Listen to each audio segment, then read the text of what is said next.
Assalomu alaykum va rahmatullohi va barakatuh. Oyat ma'ruzalar kanaliga xush kelibsiz. Videomiz keng tarqalishi uchun like bosishni unutmang. Bismillahirrahmanirrahim. Innal hamdalillahi nahmaduhu va nasta'inuhu va nastaghfiruh wa na'udhu billahi min shururi anfusina wa min sayyiati a'malina. Man yahdihillahu fala mudilla lahu wa man yudlilhu fala hadiya lahu. Wa nashhadu an la ilaha illallah wahdahu la sharika lahu wa nashhadu anna Muhammadan abduhu wa rasuluh. Amma ba'd. Assalomu alaykum va rahmatullohi ta'ala va barakatuh. Saodatning sabablari deb nomlangan silsila darsimizni bugun 19-si. Bugungi mavzu hasad qilma. Baxtli, saodatli hayot kechirmoqchimisiz, birodar? Hasad qilma. Saodatning sabablaridan bittasi hasadgo'y bo'lmaslik. Eng avval qilingan gunohlar 3 ta. Kibr, hirs, hasad. Kibr shaytondan bo'ldi. Odam alayhisalomga sajda qilishdan bosh tortdi, men undan yaxshiman dedi. Kibr birinchisi. Hirs Odam alayhisalomdan bo'ldi. Alloh azza va jalla mana bu mevani yema dedi. Odam alayhisalom hirs qildi, yedi, jannatdan quvildi. Hasad Qobildan bo'ldi. Ukasi Hobilning qurbonligi qabul bo'lib, o'ziniki qabul bo'lmaganida hasadi keldida, men seni qatl qilaman dedi. Qolgan hamma gunohlar mana shu 3 ta gunohdan suv ichadi. Bizdan sodir bo'lgan hamma gunohlar mana shu 3 ta gunohdan quvvat oladi. Tomiri shu. Ana shu 3 gunohni jilolay olgan odam gunohlarni juda ko'pidan tiyilishligi oson bo'ladi. Modomiki insonning saodatini yo'q qiladigan narsa gunoh bo'ladigan bo'lsa, gunoh insonni baxtsiz qiladigan bo'lsa, biz bugun dars qilayotganimiz hasad ana shu gunohlarning eng kattalaridan bittasi. Eng birinchi sodir qilingan gunohlarning bittasi hasad. Birodar, saodatli bo'lmoqchimisan? Hasad qilma. Hasad nima? Alloh taolo bir bandaga bergan yaxshilikni unda yo'q bo'lishini xohlashligingiz. Sizga o'tib qolishini xohlashligingiz. Bu hasad. Ammo Alloh taolo bir bandaga bir ne'matni bergan bo'lsa, u ne'matni unda yo'q bo'lmasdan sizda ham bo'lishini xohlashligingiz bu havas deyiladi. Havas qilish mumkin, ammo hasad qilish mumkin emas. Hasad, birodarlar, suyagini yemiruvchi kasalga o'xshaydi. U surunkali dard, jasadni fasodga uchratadi. Aytiladiki, hasadgo'yga rohat yo'q. Hasadgo'yga rohat yo'q. Hasadgo'y mazlumni kiyimini kiyib olgan zolim, do'stni kiyimini kiyib olgan dushman. Hasadgo'y doim faqir bo'ladi. Hasadgo'yni dam olish kuni bo'lmaydi. Hasadgo'yni bayram kuni bo'lmaydi. Demak, kim hasadgo'y baxtli bo'lmaydi. Hasadgo'yni ko'chasiga bayram kelmaydi. Hasadgo'yda arig'iga suv oqib kelmaydi. Yana aytiladi, hasadga qoyil, hasadga ofarin, hasad naqadar odil-a, u avvalambor o'zini egasini o'ldiradi. G'iybat qilsangiz zarar yetkazasiz birovga, obro'yini to'kasiz. Ursangiz tishini sindirasiz, zarar yetkazasiz. Ammo hasad qilsangiz, siz hasad qilayotgan odamga hech qanday zarari yo'q, uni zarari faqatgina o'zingizga bo'ladi. O'zingizni o'zingiz ichingizdan yemirib tugatasiz. Hech kim aytmaydi men hasadgo'yman deb. Demak, avvalambor hasadgo'yni bu hasadi o'zini o'ldiradi. Shuning uchun birodar, avvalambor o'zimni qolaversa, seni mana shu hasaddan qaytaraman. Agar biz hasaddan omonda bo'lsak, hayotimiz osuda bo'ladi. Shuning uchun boshqalarga rahming kelmasdan, do'stim, o'zingga rahming kelsa hasad qilma. Agar hasad qilsang nima bo'ladi bilasanmi senga? Taningni g'amga botirib qo'yasan, g'am hayvoni qoning bilan sug'orib qo'yasan, ko'zingni uyqusini boshqalarga bo'lib berasan. Siz hasad qiladigan odam yangi mashina olibdi. Kirib keladi, ko'rib qoldingiz, uyga kirib ketayotganini. Tamom, uyqu yo'q. Ertamangacha nima bo'lasiz? Bo'g'ilasiz. Ha, palonchi bir narsaga erishibdi. O'g'li mana bir narsalardan yutib ketdi. Sizni bolangiz yutgani yo'q. Hasad qilyapsiz. Hasadga uyga kelganda svet o'chib qolmasin-da. Telefonni batareykasi o'tirib qolmasin-da hasadga uyda. Chunki o'sha telefon bilan, televizor bilan ovora bo'lardi-da. Endi o'sha svet o'chib qolsa nima bo'ladi uni uyda? Janjal bo'lmaydi, ichida bo'ladi janjal. Hasadga odam o'tni baland yoqib qo'yib, o'zini ichiga tashab kuydirayotgan odamga o'xshaydi. O'zi yoqib, o'zini kuydiradi. Insonni qalbidagi qo'rquvni, g'am-anduhni, siqilishlikni, behalovatlik keltirib chiqaradigan kasal hasad deyiladi. Hasad odamning osoyishtaligini, xotirjamligini barbod qiladi. Payg'ambarimiz sollallohu alayhi vasallam aytadilar: hasaddan saqlaninglar. Chunki hasad yaxshiliklarni, savob amallarni xuddi olov o'tinni yeb tugatgandek yeb tugatadi dedilar. Qarang, o'zi qiynalib topgan ozgina savobingizni hasad qilishlik bilan savobni yo'q qilib yuborasiz. Temirni zang yeb bitirganidek savobli amallarimizni hasad yeb bitiradi. Kerakmi bizga? Qarang, hasad faqat egasiga zarar qiladi-da, birovga zarar qilmaydi. Bilasanmi, birodar, hasadchini muammosi, musibati nimada? U Allohning taqdiriga norozi odam, o'shuning uchun hasad qilyapti. Alloh subhanahu va taoloning adolatida ta'na qilayotgan, shariat ishlarida payg'ambarimizga beadablik qilayotgan odam. Ya'ni Alloh unga shuni beribdi, u Allohning xohishi. Senga bermabdi, bu ham Allohning xohishi. Sen Allohning taqdiriga norozi bo'lyapsan. Endi norozi bo'lgan odam albatta baxtsiz bo'ladi. Yigitlar, o'ng quloq so'ng quloq eshitib olaylik. Rozi bo'lsangiz siz baxtlisiz. Iymondan keyin rozi bo'lsangiz siz baxtlisiz. Hasad hayotning hamma ko'chasida, mayda ikir-chikir ishlardan tortib eng baland cho'qqalargacha bo'lgan ishlarda hasad bor. Usta-ustaga hasad qiladi. Savdogar savdogarga hasad qiladi. Muallim muallimga hasad qiladi. Hasad qilma, birodar. Chunki uni ustida Allohning fazli turibdi, seni ustingda ham nima turibdi? Allohning fazli turibdi. Hasad qilma, birodar. U o'zining rizqini yeyapti. Hasad haqida bo'lmayapti. Hasadgo'y bo'lmaslik haqida bo'lyapti. Chunki bizni silsila darslarimizdan maqsad nima qilsak saodatli yashaymiz degan savolni javobini qilyapmizmi? Hasadni yomonligini hamma biladi. Endi agar sen hasadgo'y bo'lsang, baxtli bo'lmaysan degan. Hasadgo'y inson demak Allohning taqdiriga norozi odam. Norozi odam hech qachon baxtli bo'lmaydi. Chunki baxt bu rozilik demakdir. Inson Alloh uni jasadiga bir dard bersa, kasal bersa, shu kasal tufayli Alloh uni gunohlarini kechiradi, darajasi ko'tariladi. Alloh undan rozi bo'ladi. Ustingizga kelgan dard uchun ajr olasiz. Ammo hasad shunaqa bir dard, shunaqa kasallikki, uni chekkaningiz uchun sizga ajr yo'q, gunohlaringizga kafforat yo'q. Chunki bu yoqdagi boshqa kasallarni Alloh taolo taqdir qildi, keldi ishingizga. Sizni ixtiyoringizdan tashqari kasal bo'ldingiz. Ammo hasad siz o'zingizni ixtiyoringiz bilan o'ziga chaqirib olgan kasal.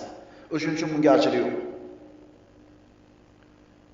Hasadgo'y kishi o'lgunicha hasad qiladi. Yoki u hasad qilayotgan odam o'sha yaxshiliklardan mahrum bo'lguncha hasad qiladi. Birodar, agar qalbingda ochilib qolgan hasad eshigini o'zing yopib qo'ymasang, bu eshikni kim yopadi? Kim yopadi? O'lim yopadi. Qalbingda ochilib qolgan hasad eshigini o'zing yopmasang, o'lim yopadi. Hasadgo'y o'lib tinchiydi. Hasadgo'ydan boshqa har qanaqa odam bilan murosa qilish mumkin, lekin hasadgo'y bilan emas. Hasadgo'y bo'lma, birodar. Chunki bu o'zing qiynashlikdan boshqa narsa emas. Hasadgo'y qachon rozi bo'ladi, birodar? Yo shu o'zida bor bo'lgan hamma yaxshiliklardan mahrum bo'ladi, o'zidagi hamma iqtidor, qobiliyatdan mahrum bo'ladi, fazilatlardan hammasidan uziladi. Shunda rozi bo'ladi. Hasadgo'y sen uni oldida tiz cho'ksang rozi bo'ladi. Ungacha tinchimaydi. Shuning uchun hasadgo'yni yomonligidan, hasadni yomonligidan va hasadgo'y bo'lib qolishlikni yomonligidan Alloh taolodan panoh tilaymiz. Hasadni sen tark qilmasang, u seni tugatadi. Qabrgacha olib boradi. Shuning uchun hasadni ertaroq tark qil. Hasad orqali qanaqa katta gunohlar sodir bo'ldi. Hasad o'zini egasiga nimalarni berdi-ya? Birinchi qotillik ham hasad sababli bo'ldi. Yaqub alayhisalomning o'g'illari o'zlarining ukasi Yusuf alayhisalomni quduqqa tashlashdi. Nima sababdan? Hasaddan. Yaqub alayhisalom o'g'li Yusuf alayhisalomni ko'proq yaxshi ko'rar edi. Shu hasad tufayli o'zini ukasini quduqqa tashlashga tayyor bo'lishdi. Birodarlar, o'zini jigarini, o'zini akasiga, ukasiga hasad qiladiganlar ham bor. O'lgani yaxshi, o'lgani yaxshi. Hasadda ham turlari bor-da. Birovga zarari yo'q hasad bor deydi, birovga zarari bor hasad deydi. Ahli kitoblar, Yahudiy va Nasroniylar Muhammad alayhisalomga iymon keltirishidan ularni nima to'sdi? Hasad to'sdi. Vaholanki Tavrotda ham, Injilda ham Muhammad alayhisalomning alomatlari aytilgan edi. Aytadigan so'zlari, qiladigan ishlari, hamma alomatlari bor edi. Lekin nimaga iymon keltirishmadi? Hasad tufayli. Demak, inson hasad tufayli iymondan mahrum bo'lib qoldi. Ahli kitoblar haqligini bilib turib hasad tufayli iymondan yuz o'girishyordi. Iymondan yuz o'girishyordi-ya. Payg'ambarimiz sollallohu alayhi vasallam aytadilar: "Hasadgo'y mendan emas." Hasadgo'y mendan emas. Boshqa hadislarda aytadilar: "Modomiki hasad qilishmasa, odamlar yaxshilikda bardavom bo'ladilar." Odamlar orasida hasad bo'lmasa, odamlar orasida yaxshilik bo'ladi. Hasad bo'lmasa, bir-biriga nisbatan muhabbat paydo bo'ladi. Bir-biriga hasad qilishmasa, saodatli bo'lishadi. Birodar, hasadgo'y bo'lma. Hasadgo'y bo'lish faqat sen o'zingni baxtsiz qiladi. Anas ibn Malikdan rivoyat qilingan hadis juda ko'p aytilgan. Payg'ambarimiz sollallohu alayhi vasallam bilan sahobalar o'tirishgan edi. Rasululloh aytdilarki, "Hozir oldinglarga jannatiy bir odam chiqib keladi" dedilar. Shunda qarab turishuvdi, soqollaridan tahorat suvi oqib turgan, kavushini qo'ltiqlagan bir kishi chiqib keldi. Oddiy odam. Bu falonchi sahobalar emas, oddiy bir ansoriy. Ertasi kuni Rasululloh haligi so'zini qaytardilar. Yana haligi odam kirib keldi. 3-chi kuni ham shu gapni qaytarganlarida haligi odam kirib keldi. Shunda Abdulloh ibn Amr roziyallohu anhu: "Bu nima ishi bor ekan bu odamni? Bu Abu Bakr Siddiq emas, Umar ibn Xattob emas, haligi kibor ashara-i mubashshara bo'lgan sahobalardan emas, oddiy bir inson."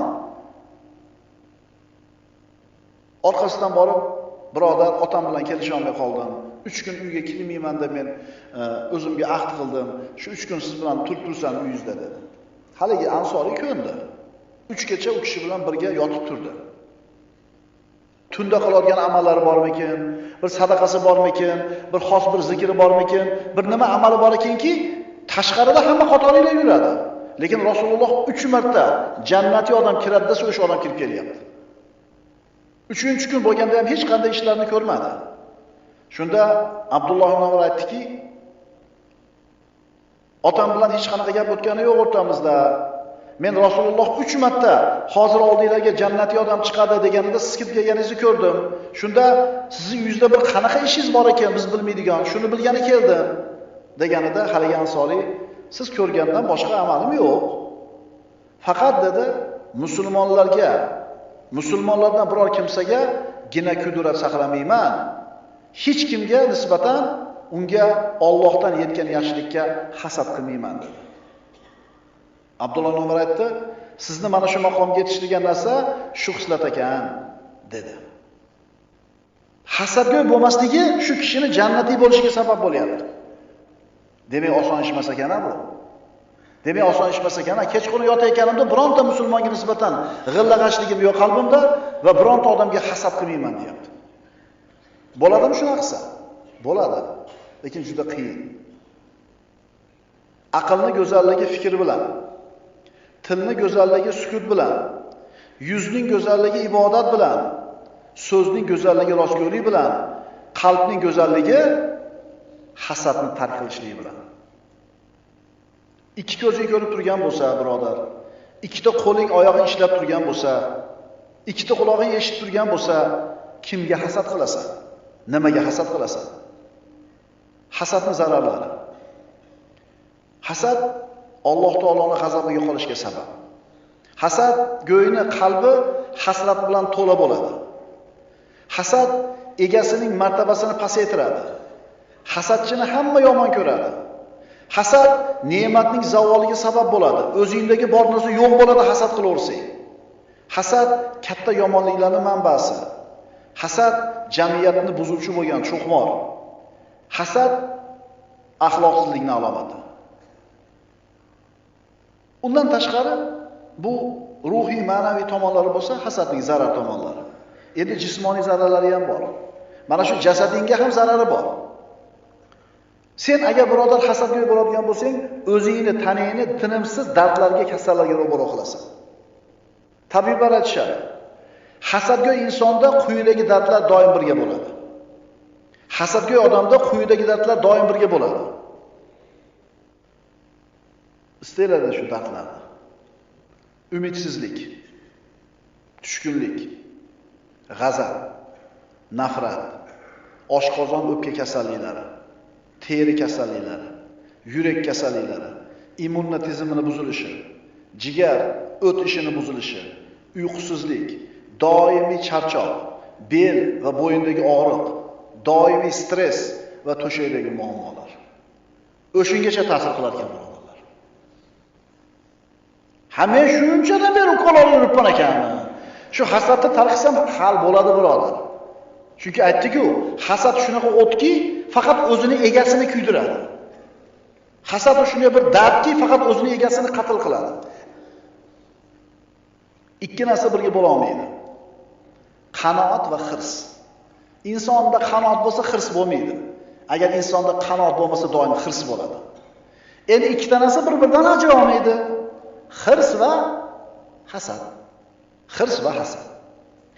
Bir odam aytadi, ikkala oyog'i ham yo'q odamni ko'rganimdan keyin yangi to'fli kiyganlarni ko'rsam hasad qilmay qo'ydim. Qaytarib beraymi? Ikkala oyog'i ham yo'q odamni ko'rganimdan keyingina yangi to'fli kiyganlarni ko'rsam hasad qilmay qo'ydim. Chunki oyog'im bor meni deydi. Birodar, mana shu matohlarida, dunyoning ne'matlarida o'zingdan yuqori bo'lgan odamlarga qarasang, hasad degan narsa doim senda turaveradi. Dunyo ishlarida, dunyo matohida o'zingdan pastroq odamga qaraganda, shunda hasaddan qutulasan. Sen palonchini oyligi katta deb hasad qilyapsanmi? Seni ozgina olayotgan maoshing ham ishsiz odam uchun katta mablag'. Sen palonchini kattaligini ko'rib turib hasad qilyapsanmi? Seni kichkinagina uying ham uysiz odamga koshona hangoma. Boshqalarning ishini yengilligini hasad qilyapsanmi? Ishsiz yurgan odamga seni qilayotgan og'ir ishing ham ne'mat, boylik. Birovni pulini ko'pligini hasad qilyapsanmi? Seni to'plab qo'ygan ozgina javharning ham qarzga botib ketgan odam uchun katta boylik. Dasturxonni palonchini to'kib sochin deb uni dasturxoniga hasad qilyapsanmi? Seni faqirona dasturxoningchi, yurtida urush bo'layotgan och insonning orzusi. Birovga hasad qilmaslik uchun dunyo matohida o'zingdan balandlarga emas, o'zingdan hol xaroblarga qaragan. Ma'qulmi? Jeep emasmi mashinangiz? Sedanmi? Zato peshkom velosiped emas-u. Siz velosiped yuribsizmi? Zato peshkom emas-u. Siz peshkom yuribsizmi? 10 odam aravada o'tiribdi. Siz aravada o'tiribsizmi? 10 odam 18 yildan beri komada yotibdi. Qarangda, siz qaysi tomonga qarayotganingizga. Shuning uchun hasad qilma birodar. O'zingdan pastroq bo'lgan odamlarga qara. Darsimizni Payg'ambarimiz sollallohu alayhi vasallamning hadisi bilan tugatamiz. Modomiki hasad qilishmasa, odamlar yaxshilikda bardavom bo'ladilar. Doimiy yaxshilikda bo'lishini xohlasang, birodar, saodat topishni xohlasang, birodar, hasadgo'y bo'lma. 19-sabab hasad qilma. Aqulu qawli hada va astaghfirulloh li va lakum. Vassalomu alaykum va rahmatullohi ta'ala va barakatuh.